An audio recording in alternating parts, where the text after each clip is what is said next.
Show your loyalty to the Imperium. Subscribe, and state in the comments which enemy must be revealed next. They told us we were being trained, prepared, made useful.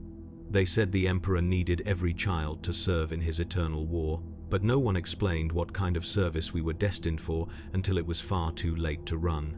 I was 9 years old when the heretics came to our hive, and I lost my name the same day I lost my mother. The attack happened during the night shift change, when the factorums were emptying and the streets were thick with workers trudging home through the smog. I remember the sound of the explosions, deep, thunderous cracks that shook the hab blocks and sent clouds of dust cascading from the ceilings. My mother grabbed my hand and pulled me into the stairwell, and we ran down 15 flights while the lights flickered and died and the emergency klaxons screamed. We made it to the lower levels before the cultists found us. I remember the smell of them unwashed bodies and something else, something rotten and sweet that made my stomach turn. I remember my mother pushing me into a ventilation shaft and telling me not to make a sound, no matter what I heard. I heard everything. The screaming, the last fire, the wet, tearing sounds, and then, eventually, silence. I stayed in that shaft for 2 days, pressed against the cold metal, too afraid to move. When the Arbites finally found me, I could not speak. I could not cry. I could only stare at the dried blood on my hands and wonder if it was my mother's or my own. They took me to a processing center, first a vast, grey building with no windows and rows of benches where children sat in silence, waiting. There were hundreds of us, maybe thousands, all orphaned by the attack. Some were younger than me, barely old enough to walk. Others were older, teenagers with hollow eyes and clenched fists. None of us spoke. We had learned, very quickly, that speaking drew attention, and attention meant being singled out by the arbitrators in their black carapace armor, their shock mauls crackling as they paced the aisles. An administratum clerk called my name once, checked it against a data slate, and then crossed it out with a stylus. "Redesignate," she said to the servitor beside her, a hunched, mechanical thing with cables trailing from its skull. Batch 739. Unit 42. That was when I stopped being a person. I became a number. 42. The clerk did not look at me when she said it, and I did not ask why. I had already learned not to ask questions. They loaded us into transports the next morning, cargo haulers with metal benches bolted to the floors and no seats, no cushions, nothing soft. We sat shoulder to shoulder in the dark while the engines roared and the vehicle lurched through the hive's transit tunnels. A boy next to me, maybe 10 years old, whispered that we were being taken to a scholar progenium. He said it like it was a good thing, like it meant we would be trained as soldiers or officers, that we would become something important. I wanted to believe him, but I could not shake the feeling that something was wrong. The facility we arrived at did not look like a scholar. It was too cold, too clinical, too filled with the smell of disinfectant and machine oil. The walls were white ceramite, scrubbed clean and polished to a dull shine, and the corridors were lined with servo skulls that floated silently overhead, their red sensor lenses tracking our every movement. We were herded into a vast hall with a vaulted ceiling and rows of examination tables, each one equipped with restraint straps and biometric scanners. Tech adepts in red robes moved between the tables, their augmetic limbs clicking and whirring, their voices low and chanting in binaric cant. They told us to strip, to stand on the tables, to hold still while they scanned us with devices that hummed and beeped and made my skin itch. They measured our height, our weight, our bone density. They shone lights into our eyes and mouths and ears. They took blood samples with needles that burned and left bruises on our arms. And they marked us with ink stamps on our wrists, numbers and symbols I did not understand. "Vision optimal," one of the adepts murmured, examining a girl in front of me. "Bone structure acceptable. Pain threshold adequate. Mark for secondary evaluation." Another adept scanned a boy 2 tables over and shook his head. "Cognitive function substandard. Reject." The boy was led away by a servitor. I never saw him again. I met Kyle during the first night in the dormitory. He was assigned to the cot next to mine, a thin boy with dark hair and bright eyes and a smile that seemed out of place in that cold white room. He introduced himself with his old name, not his number, and I almost corrected him, almost told him we were not supposed to use those anymore. But I did not. I was too grateful to hear a name, any name, that was not a number. "They say we are going to be soldiers," Kale whispered that night. his voice barely audible over the hum of the ventilation systems. That we are being trained to serve the Emperor, that we are going to be heroes. I wanted to believe him. I wanted to believe that the tests and the scans and the cold, mechanical voices were just part of some greater purpose, that we were being prepared for something honorable. But I could not stop thinking about the boy who had been rejected, the way the adept had said the word so casually, like he was discussing a faulty machine part. The days that followed were filled with evaluations. We were woken before dawn by the blare of klaxons and marched to examination chambers where tech adepts prodded and scanned and tested us. They measured our reflexes, our coordination, our ability to follow commands. They attached electrodes to our skulls and showed us flashing lights while they monitored our brain activity on holo displays. They injected us with serums that made our hearts race and our vision blur, and they watched to see how quickly we recovered. They never explained what they were testing for. They never told us what the results meant. They only marked us with more symbols on our wrists, more numbers on data slates, and sorted us into groups we did not understand. I began to notice the words they used. Not training, not preparation. They called us subjects. They called our bodies biomass. They spoke of cognitive substrate and neural compatibility and implant readiness. And they said these things in the same flat, emotionless tone they used when discussing the weather or the condition of their tools. And I began to notice the children who disappeared. It happened at night, after we were supposed to be asleep. I would hear the soft click of the dormitory door opening, the hiss of hydraulics, and then the shuffling of feet as servitors entered and stood beside certain cots. The children they selected never resisted. They were sedated first, injected with something that made them limp and compliant, and then they were carried out on gurneys. Some were taken because their test scores were too low. Others were taken for reasons I could not understand: high scores, perfect health, no obvious defects. But they all had one thing in common. They never came back. Kael and I started keeping count. By the end of the first week, 12 children from our dormitory had vanished. By the end of the second week, it was 23. We whispered about it at night, our voices low and frightened, trying to make sense of the pattern. Kael thought they were being sent to different training facilities, specialized programs for different types of soldiers. I did not know what to think. I only knew that the dormitory felt emptier every morning, and the tech adepts seemed pleased. There were rooms we were not allowed to enter. Entire wings of the facility were sealed behind heavy blast doors, marked with warning sigils and high Gothic inscriptions I could not read. Sometimes, when we were being marched from one evaluation chamber to another, I would catch a glimpse of what lay beyond those doors: steel tables, mechanical arms suspended from the ceiling, banks of humming machines, and always, the tech adepts in their red robes, chanting their prayers to the machine god. I heard those prayers in my sleep. The binary chant echoed through the ventilation shafts, a rhythmic clicking and buzzing that sounded almost like language but was not quite human. It made my skin crawl, but I could not block it out. It was everywhere, inescapable, like the smell of disinfectant and the cold, clinical light that never dimmed. One night, I woke to the sound of crying. It was coming from somewhere beyond the dormitory walls, muffled and distant, but unmistakably human. I lay in my cot and listened, my heart pounding, and I wondered if it was one of the children who had been taken. I wondered if they were afraid, if they were hurt, if they understood what was happening to them. Kael must have heard it too, because he reached out in the dark and grabbed my hand. His fingers were cold and trembling. "They are making us into something," he whispered. "Something important. That is what the crying means. They are just scared because they do not understand yet." I wanted to believe him. I wanted to believe that the fear and the pain were temporary, that there was a purpose to all of this, that the Imperium did not take children and break them for no reason. But I could not shake the memory of the adept who had called that boy's cognitive function substandard, the way he had marked him for rejection as casually as someone might discard a broken tool. And I could not forget the words I had overheard in the evaluation chamber, spoken in low Gothic by a tech adept who did not realize I was listening. Biomass quality is acceptable. Prepare the preconditioning protocols.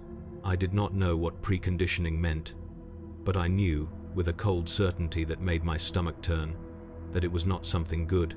The weeks passed, and the tests grew harsher.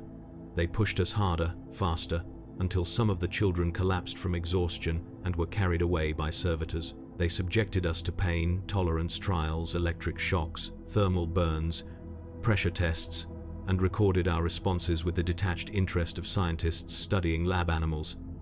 And they began to separate us more deliberately, sorting us into smaller groups based on criteria we could not see.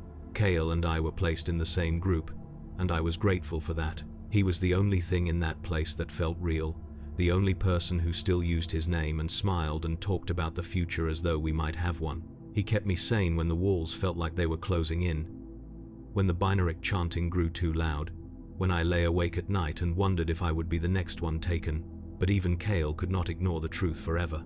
One morning, during a routine examination, I saw a data slate left unattended on a table. The tech adept had stepped away to consult with another adept, and the slate was facing me, its screen still active. I glanced at it, just a quick look, nothing more, and I saw a list of names. Not our old names, but our numbers, unit designations, batch codes, and beside each one, a status. Unit 17, approved. Unit 29, approved. Unit 8, rejected. Unit 42, pending. That was me, pending. I did not know what it meant, but the word felt like a weight settling over my chest. And then I saw another list, further down the screen, a header in high Gothic that I could barely read, but I understood enough to feel my blood run cold. Servitor pre-approval, youth category. I looked away before the adept returned, but the words stayed with me. They burned in my mind like a brand, and no matter how hard I tried, I could not stop thinking about them. That night, I told Kale what I had seen. He listened in silence, his face pale in the dim light. And when I finished, he shook his head. "No," he said. "That is not what this is. They would not do that to children. The Imperium does not do that." But his voice was uncertain, and I knew he did not believe his own words. The next night, another child was taken. And the night after that, 2 more, and I lay in my cot and listened to the binaric chanting and the distant crying, and I wondered how long it would be before they came for me. By the 3rd week, they stopped pretending we were being trained. The classrooms we had been led to in the first days, bare, white-walled rooms with holo-projectors and instructional servitors, were abandoned. No more lessons on Imperial history or the structure of the Administratum. No more drills on obedience or recitations of the Litany of Duty. Instead, we were marched directly from the dormitories to the medical wings, where the examinations grew longer and more invasive, where the tech adepts no longer spoke to us at all but only to each other in their clicking, mechanical language. They inserted needles into our spines and extracted spinal fluid while we lay strapped to cold metal tables, unable to move, unable to scream because they had placed gags in our mouths. They scanned our skulls with devices that hummed so loudly I thought my head would split open. And they recorded the results on data slates with the same clinical detachment they might use to catalog machine parts. They injected us with chemicals that made our bodies convulse, that made our hearts race and our vision blur, and they watched to see how quickly we recovered. Some children did not recover. They were removed from the tables by servitors and wheeled away on gurneys, their bodies limp and unresponsive. I never saw them again. Kale was terrified, though he tried to hide it. He still smiled when the adepts were not looking, still whispered to me at night about how we would survive this, how we would become soldiers and serve the Emperor and prove that we were strong enough. But his hands shook during the examinations, and his eyes grew hollow and distant. And I knew he was beginning to understand what I had understood weeks ago. We were not being trained, we were being evaluated. And the criteria for passing was not strength or loyalty or courage. It was something else. Something mechanical and cold that had nothing to do with who we were as people. The dormitory grew quieter with each passing day. Children who had whispered and cried and held hands in the dark now sat in silence, staring at nothing, their faces blank. Some had been sedated so many times that they could barely stay awake. Others had simply stopped responding, as though they had retreated so far inside themselves that they could no longer hear the outside world.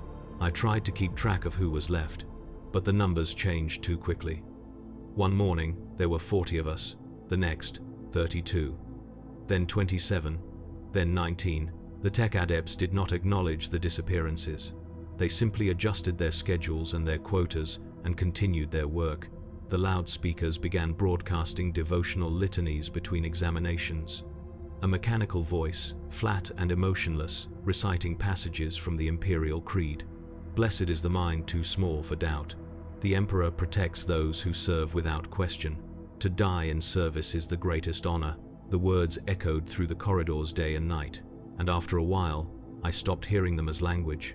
They became just another layer of noise, like the hum of the machines and the chanting of the tech adepts and the distant, muffled crying that never seemed to stop. One afternoon, I was being led back to the dormitory when I passed a group of tech adepts standing in a corridor, their heads bent over a data slate. They were speaking in low Gothic, and I heard one of them say the word units. These units show optimal neural plasticity, the adept said, tapping the slate with a mechadendrite. Recommend immediate escalation to preconditioning. Agreed. Another adept replied. Implant readiness confirmed. Transfer to Wing Sigma for processing. Unit compliance. Irrelevant. Sedation protocols are sufficient. They did not see me as I passed, or if they did not care. To them, I was just another number, another piece of biomass to be evaluated and processed, and the realization that I was not a person to them, that I had never been a person to them, was almost worse than the fear of what they might do to me. That night, I told Kale what I had heard. He was sitting on his cot, his knees drawn to his chest, and he did not look at me when I spoke. He just stared at the wall, his eyes empty.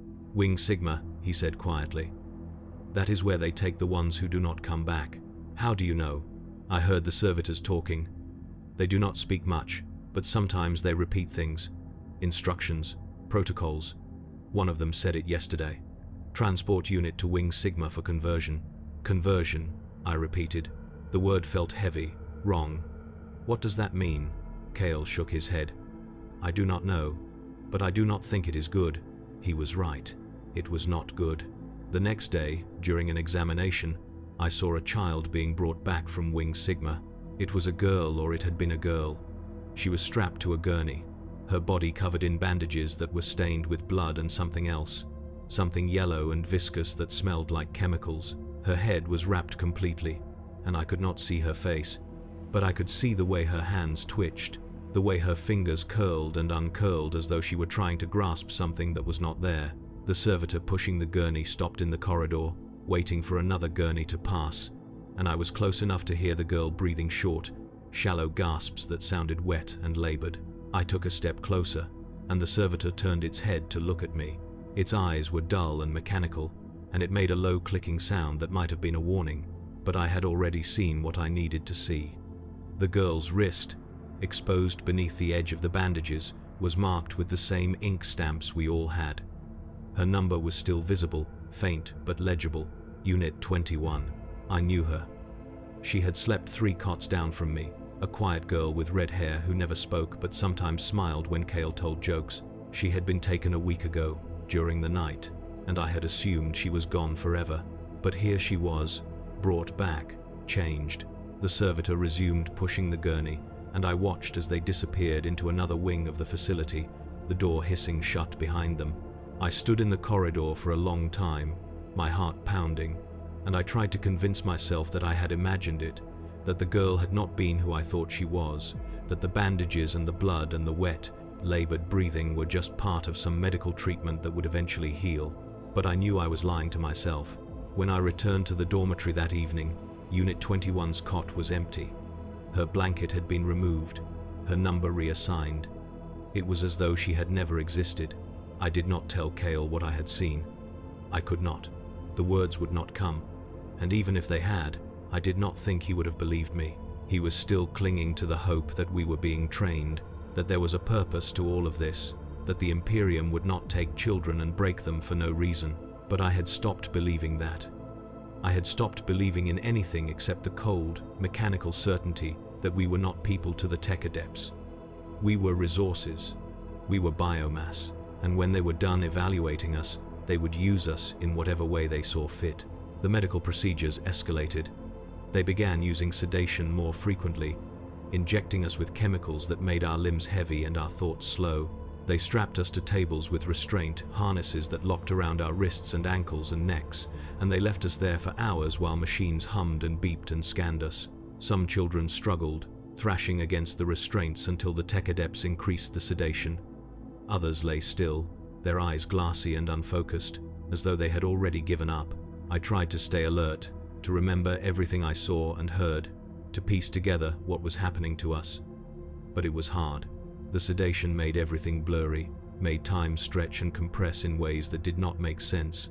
I would close my eyes for what felt like a moment and open them to find hours had passed. I would hear voices binaric chanting, mechanical whispers, the distant crying, but I could not tell if they were real or if I was dreaming. One day, I woke on the examination table to find a tech adept standing over me, a syringe in his macadendrite. He was muttering to himself in low Gothic, reading from a data slate. Subject 42. Neural compatibility confirmed. Implant readiness at 87%. Recommend escalation to stage 2 protocols. He did not look at me when he spoke.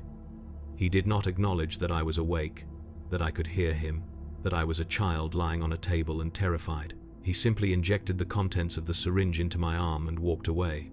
I felt the drug spreading through my veins, cold and heavy, and I tried to fight it, tried to stay awake, but my eyes closed and the world went dark. When I woke again, I was back in the dormitory. Kale was sitting on his cot, staring at me, his face pale. "You were gone for 2 days," he said. "They took you to Wing Sigma." I looked down at my arms. There were new bruises, new needle marks, new bandages wrapped around my wrists. I did not remember any of it. "What did they do to you?" Kale asked. I shook my head. I did not know. I could not remember, but I could feel that something had changed, something inside me that was not quite right, and I knew that whatever they had done, it was only the beginning. That night, I lay in my cot and listened to the binaric chanting, and I heard the words beneath the noise, the words that had been whispered in the corridors and the examination chambers and the forbidden wings. Biomass accepted, cognitive wipe scheduled, and I knew, with a cold and terrible certainty, that I was running out of time. They came for Kale on a morning when the sky beyond the high, barred windows was the color of ash. We had just finished another round of examinations, neural scans, blood work, reflex tests, and we were being marched back to the dormitory when a tech adept stepped into the corridor and raised one skeletal mechadendrite, pointing directly at Kale. "Unit 63, the adept said, his voice flat and mechanical. "You have been selected for advancement. Come." Kale stopped walking. The other children shuffled past him, their eyes down, and I stopped too. My heart suddenly pounding so hard I thought it might burst through my chest. Kale looked at me, and for a moment, I saw fear in his eyes, raw and undisguised. But then he smiled, that same bright smile he had given me on our first night in the dormitory, and he straightened his shoulders. "Maybe this is where they make us warriors," he said. His voice was steady, but I could hear the tremor beneath it, the way it cracked on the last word.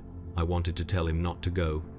I wanted to grab his arm and pull him back, to run with him, to find some way out of this place. But I could not move. I could not speak. I could only stand there and watch as he walked toward the tech adept, his steps slow and measured, like a man walking to his execution. The adept gestured toward a corridor I had never been down before, one of the forbidden wings, sealed behind a heavy blast door marked with warning sigils and high Gothic inscriptions. The door hissed open, and I caught a glimpse of what lay beyond. A long, white hallway lined with steel tables and mechanical arms suspended from the ceiling, and the distant sound of servo tools whining and clicking. Kale glanced back at me one last time, and then he stepped through the door. It closed behind him with a metallic clang that echoed down the corridor. I tried to follow. I do not know why. I knew it was forbidden. I knew I would be punished, but I could not just let him go, could not just stand there and do nothing while they took him to whatever horrible place lay beyond that door.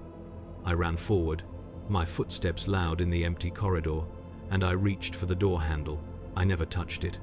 A mechanical arm shot out from the wall, one of the servo skulls that floated silently overhead, its pincers clicking, and it grabbed my wrist with a grip like iron. Another servo skull descended, its red sensor lens flaring, and I heard a crackling sound as it activated a shock prong. The pain was immediate and overwhelming, a bolt of electricity that shot through my arm and into my chest, and I fell to the floor, gasping. A servitor appeared from somewhere, a hulking, mechanical thing with cables trailing from its skull, and it lifted me within human strength, its grip cold and unyielding. It carried me back to the dormitory and deposited me on my cot, and then it stood there, waiting, its dull eyes fixed on me as though daring me to move. I did not move. I lay on the cot and stared at the ceiling and listened to the sound of my own breathing, and I tried not to think about what was happening to Kale. Days passed. 1, 2, 3, a week. I counted them by the number of times the klaxons woke us, by the meals delivered by servitors, by the examinations I was subjected to. But Kale did not return. His cot remained empty, his blanket folded, his number erased from the dormitory roster. No one mentioned him. The other children did not ask where he had gone, and the tech adepts did not offer any explanation. It was as though he had never existed, but I could not forget him. I could not stop thinking about the way he had smiled at me, the way he had said, "Maybe this is where they make us warriors," as though he truly believed it. And I could not stop imagining what was happening to him in that forbidden wing, behind that sealed door, in the place where the servo tools whined and the mechanical arms clicked. I became obsessed. I stopped eating. I stopped sleeping. Every waking moment was consumed by the need to know, to understand, to find some way to confirm that he was still alive. I began watching the tech adepts more closely, listening to their conversations, trying to piece together fragments of information. One afternoon, while being led from an examination chamber, I saw a data slate left unattended on a cart. The tech adept had stepped away to speak with another adept, and the slate was facing me, its screen active. I glanced at it, just a quick look, and I saw a list of designations. Servitor pre-approval. Youth category. My stomach turned. I had seen this list before, weeks ago, but now there were more names, more numbers, and near the bottom, in stark black letters, I saw it, Unit 63. Approved. Kale's number. I looked away before the adept returned, but the words stayed with me. Approved. Not trained, not advanced. Approved for servitor conversion. I felt something break inside me, something cold and fragile that I had been holding on to without realizing it. Hope. The belief that there was still a chance, that Kale was still alive, that he might still come back. It shattered, and in its place was a hollow emptiness that felt worse than fear. That night, I lay in my cot and stared at the empty space where Kale used to sleep, and I tried to remember his face, but the details were already slipping away, worn down by exhaustion and sedation, and the relentless, grinding monotony of the facility. I tried to remember his voice, the way he smiled, the things he said to keep me sane. But the memories felt distant, like they belonged to someone else, and I realized, with a cold and terrible clarity, that I was forgetting him, that the facility was erasing him from my mind the same way it had erased his number from the roster, the same way it would erase me when my turn came. The medical procedures escalated after Kale disappeared. They began using restraint harnesses during every examination, strapping us to the tables so tightly we could barely breathe. They injected us with more chemicals, more sedatives, until the world became a blur of white walls and mechanical voices and the distant, rhythmic chanting of the tech adepts. I began to notice children who failed the tests being tranquilized immediately. One moment, they would be lying on the table, struggling weakly against the restraints, and the next, they would go limp, their eyes rolling back, their breathing shallow. The tech adepts would mark their numbers on data slates and move on to the next subject without comment. I did not know what happened to those children. I did not want to know, but I knew they were not coming back. One night, I woke to the sound of binaric chanting. It was louder than usual, closer, and I realized it was coming from the ventilation shaft above my cot.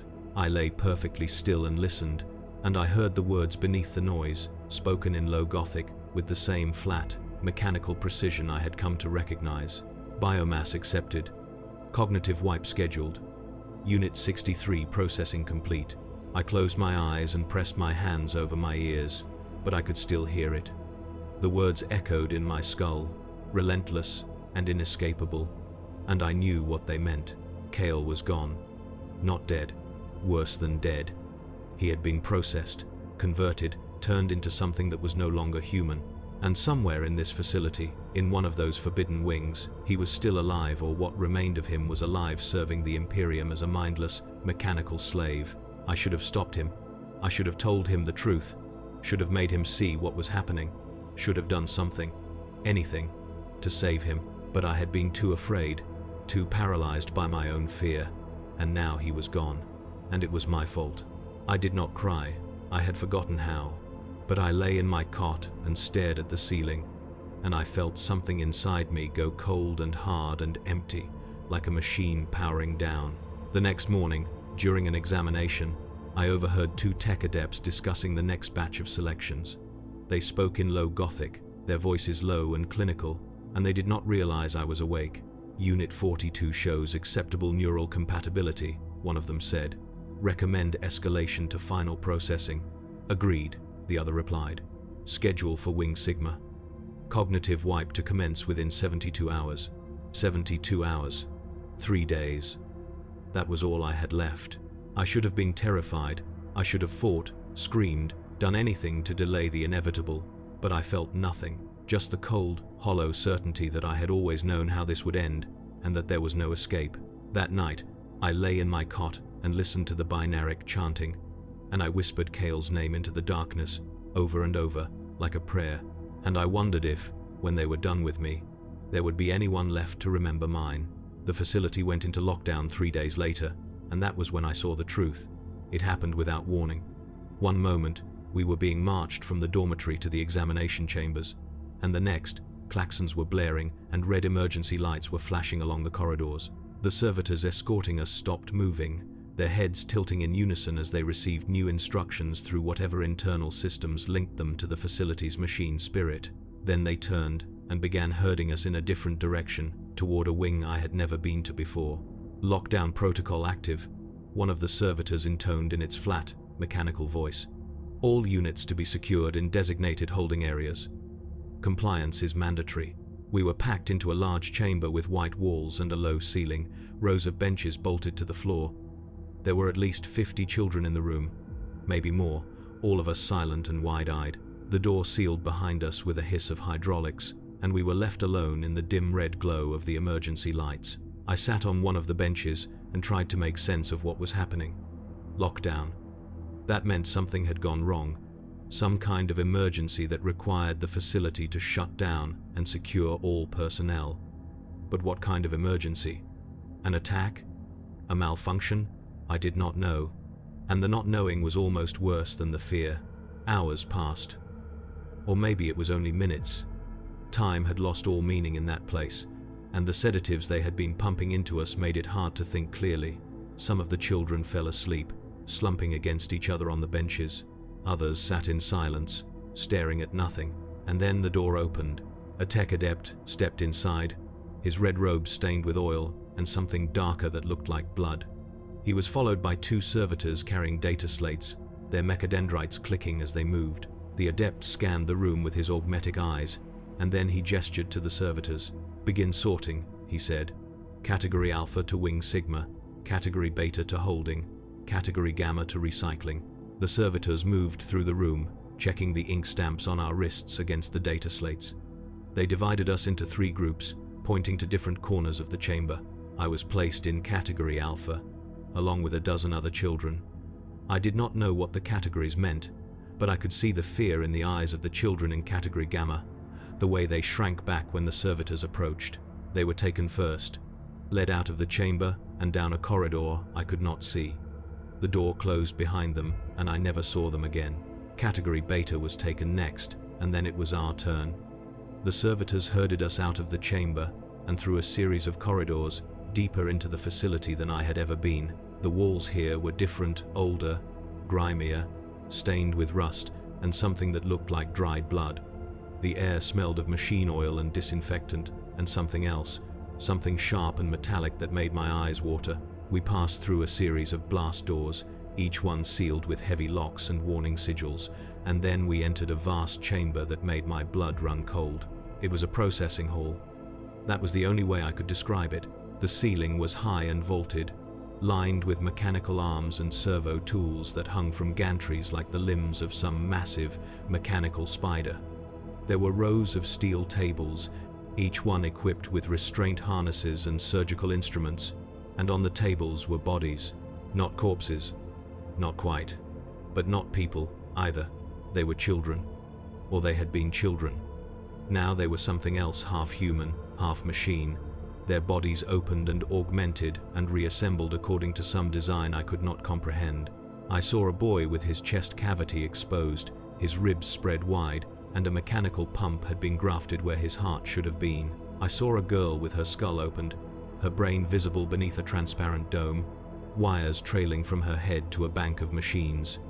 I saw another child so small I could not tell if they were a boy or a girl, with their arms removed and replaced by mechanical pincers, their face blank and expressionless. Tech adepts moved between the tables, their mechadendrites clicking and whirring, their voices low and chanting in binaric cant. Machine above flesh, function above self. The Omnissiah provides. The flesh is weak. Servitor Unit 726 processing complete. Designate as Grade 3 Industrial. Assigned to Manufactorum sector. I stood frozen in the doorway, unable to move, unable to breathe. The servitors behind me nudged me forward with their cold, mechanical hands, and I stumbled into the chamber, my legs trembling, and then I saw him.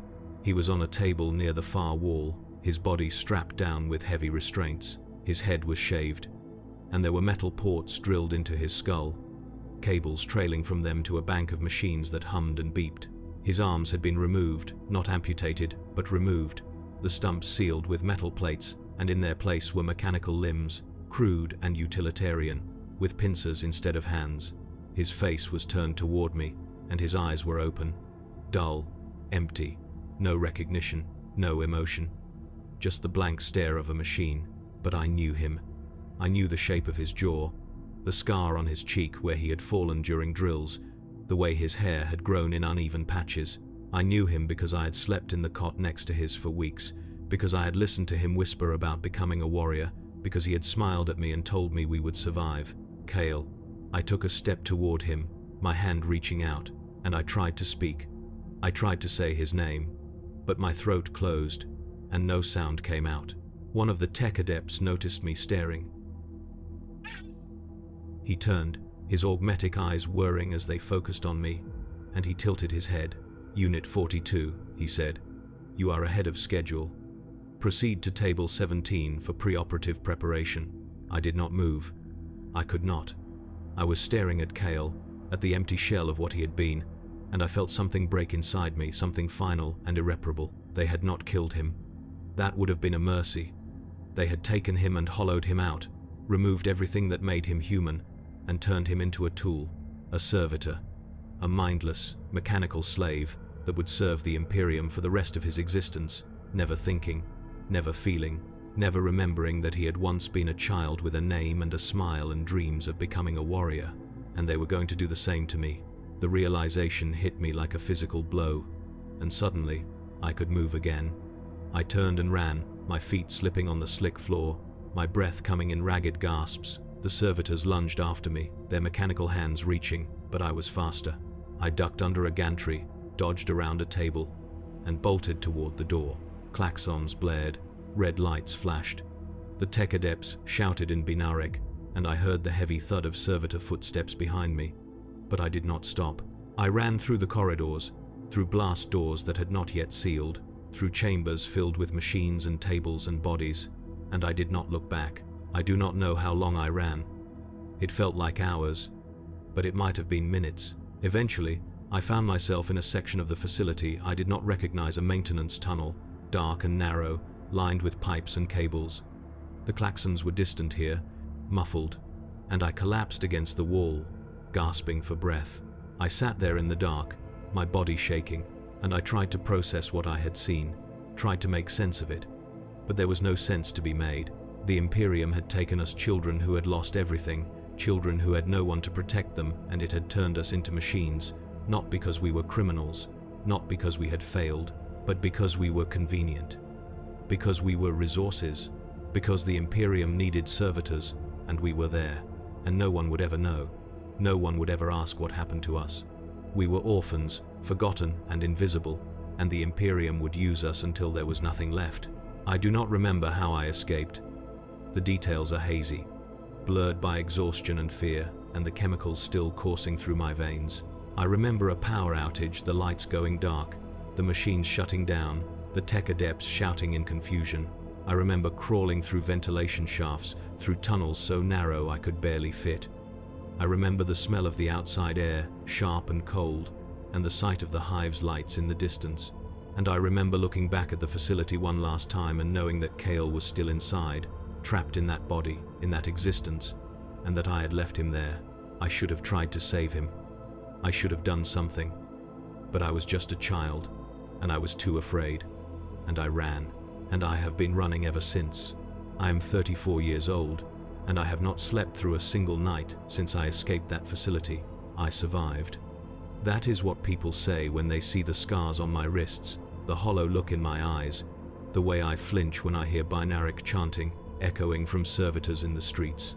I survived, as though survival is something to be proud of, as though it is a victory, but survival is not salvation. I live in the lower hive now, in a hab unit so small I can touch both walls when I stretch out my arms. I work in a manufactorum, assembling components for weapons I will never fire, alongside hundreds of other workers who do not speak, do not question, do not look each other in the eyes. It is the kind of work that requires no thought, no skill, only repetition, and that suits me fine. I do not want to think. Thinking means remembering, and remembering means seeing Kale's face, his empty eyes, his mechanical arms, and knowing that I left him there. The nightmares come every night. I see the processing hall, the steel tables, the tech adepts chanting their prayers. I see the children being opened and augmented and reassembled, their bodies transformed into tools, their minds wiped clean. I hear the servo tools whining, the mechanical arms clicking, the distant, muffled crying that never stops. And I see Kale, strapped to that table, his eyes staring at nothing, and I try to reach him, try to pull him free, but my hands pass through him like smoke. I wake up gasping, drenched in sweat, and I lie in the dark and listen to the sounds of the hive, the hum of machinery, the distant roar of engines, the chanting of preachers in the streets, and I wonder if Kale can hear those sounds, if any part of him is still conscious, still trapped inside that servitor shell, unable to speak, unable to scream, unable to die. I see servitors everywhere now. They are in the manufactorums, in the streets, in the transit stations.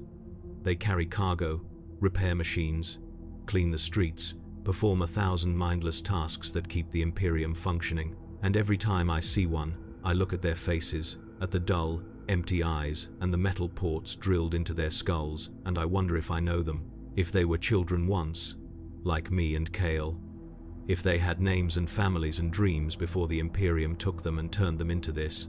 I wonder if anyone else sees them, if anyone else looks at a servitor and thinks that was a person once, or if I am the only one who knows, the only one who remembers.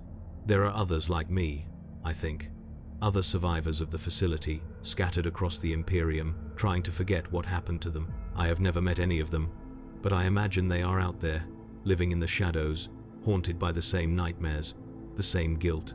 I imagine them lying awake at night and wondering, as I do, if they should have stayed, if they should have fought, if they should have died rather than run. But I do not think about that for long, because the truth is, I was never given a choice. None of us were. We were children, powerless and alone, and the Imperium took us because it could, because we were convenient, because no one would miss us. And that is the truth about orphans in the Imperium. We are not saved, we are not protected, we are consumed. We are turned into soldiers, or enforcers, or servitors, or corpse starch, and no one asks if we wanted any of it. No one asks if we were afraid. No one asks if we deserved better, because the Imperium does not care about what we deserve. It only cares about what we can give. I have tried to tell people what I saw. I have tried to explain what happens to orphans, what happens in those facilities, what the tech adepts do behind those sealed doors. But no one listens. They look at me like I am mad, or dangerous, or both. They tell me that the Imperium would never do such things, that servitors are criminals or heretics or volunteers, that I must have misunderstood, that I must be lying, and maybe they are right to think that. Maybe it is easier to believe the lie than to face the truth, because if the truth is real, if the Imperium really does take orphan children and turn them into servitors, then what does that say about the Imperium? What does that say about the God Emperor we are supposed to worship, the civilization we are supposed to serve? I do not have an answer to that question. I only know that I cannot forget. I cannot move on. I cannot pretend that it did not happen, that Kale did not exist, that the children in that facility were not real. I carry them with me, all of them. The ones who disappeared in the night, the ones who were rejected, the ones who were processed and converted and sent out to serve the Imperium in whatever capacity it deemed appropriate. I carry their names, their faces, their voices, and I carry the weight of my own survival, the knowledge that I am alive because I ran, because I was too afraid to fight, because I left them behind. That weight never gets lighter. It never goes away. It is always there, pressing down on me, a constant reminder of what I did, what I failed to do. Sometimes, I wonder if it would have been better if I had stayed, if I had let them strap me to that table, let them drill the ports into my skull, let them wipe my mind clean and turn me into a servitor. At least then I would not have to remember. At least then I would not have to carry this guilt, this shame, this unbearable knowledge of what the Imperium does to children like me. But I did not stay. I ran. And now I have to live with that choice. I have thought about ending it. About walking into the underhive and letting the gangs or the mutants or the darkness take me. About stepping in front of a transit hauler or throwing myself from a gantry. About finding some way to stop the nightmares, to stop the guilt, to stop the endless, grinding weight of being alive. But I have not done it. Not yet. Because there is a part of me, small and stubborn and refusing to die, that believes I owe it to them to remember. To Kale, to the children in the dormitory, to all the orphans who were not as lucky as I was. I owe it to them to carry their names, to tell their stories, to make sure that someone, somewhere, knows what happened to them, even if no one listens. Even if no one cares. I am not a hero. I am not a survivor. I am just a coward who ran when he should have stayed, who saved himself and left everyone else behind. And I will carry that shame for the rest of my life. But I will not forget. I will never forget. I lived, but I cannot call it surviving.